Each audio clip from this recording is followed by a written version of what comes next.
இப்படி நடக்கலாம் நான் யோசிச்சு கூட பார்க்கல. நம்ம வந்துட்டு கோயிலுக்கு போகிறதுக்காக சாரீ எடுத்து தைக்க கொடுத்துருந்தோம்.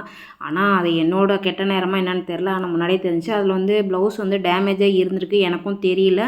கடையிலையும் நான் ஃபுல்லாக ஓப்பன் பண்ணி பார்க்காம ட்ரையல் பார்த்துட்டு கிளம்பி வந்துட்டேன். ஸ்டிச் பண்ணுறது கொடுத்த பின்னாடி தான் தம்பி நேற்று கூப்பிட்டு, அக்கா இது வந்து டேமேஜ் இருக்குக்கா, நீங்கள் மாற்றி கொடுங்க, இல்லைன்னா ப்ளவுஸ் மட்டும் வந்து வேறு மெட்டீரியலை எடுத்து கொடுங்கன்னு சொன்னாங்க. சரி ஓகே தங்க, என்னால் இப்போ வர முடியாது, ஒர்க் இருக்குது, நீங்களே எடுத்துருங்கன்னா, இல்லைக்கா நீங்களே வாங்க அப்படின்னு சொல்லி தம்பி சொன்ன பின்னாடி நான் சாயங்காலமாக வரேன்னு சொல்லிட்டு அப்புறம் ரக்ஷன் 2 பேரும் வந்ததுக்கப்புறமா நான் வந்து ஒரு 4-5 மணிக்கு கிளம்பி டெய்லர் ஷாப்புக்கு போனேன். அப்போ காமிச்சாங்க, இங்கே பாருங்கக்கான்னு. சரி கொடுங்க தங்க, நான் போயிட்டு வேறு மெட்டீரியல் எடுத்துகிட்டு வந்துடுறேன்னு சொல்லிட்டு கடைக்கு போனேன். கடைக்கு போன பின்னாடி தான் யோசிச்சு, சரி சாரீவே நம்ம மாற்றிக்கலாம், இதே கலர் காம்பினேஷனில் எடுத்துக்கலாம்னு சொல்லிட்டு நான் பார்க்கும்போது எனக்கு சூட்டபுளாகவே இல்லை. நான் காட்டனில் தான் கேட்டேன். அது வந்து காட்டன் வித் பாலிஸ்டர் கலந்த மாதிரி நரன்னு இருந்துச்சு. அது எனக்கு செட் ஆகலை. அதுக்கப்புறம் எவ்வளவோ சாரீ பார்த்தா எதுலேயும் சாட்டிஸ்ஃபைட் இல்லை. இந்த சாரீ ஓகே பிடிச்சிருந்துச்சி. இதை தான் ஃபஸ்ட்டு காமிச்சாங்க. இந்த இதில் முந்தானேத்தாக்கா வந்துச்சு.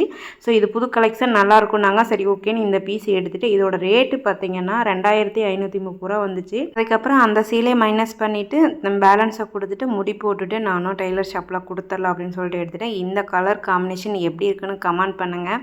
இதை யோசித்து பார்க்காம நடந்த ஒன்று தான். ஆனால் எனக்கு கோயில் கட்டிட்டு போக புது ட்ரெஸ் வேணும்னு எடுத்தாச்சு.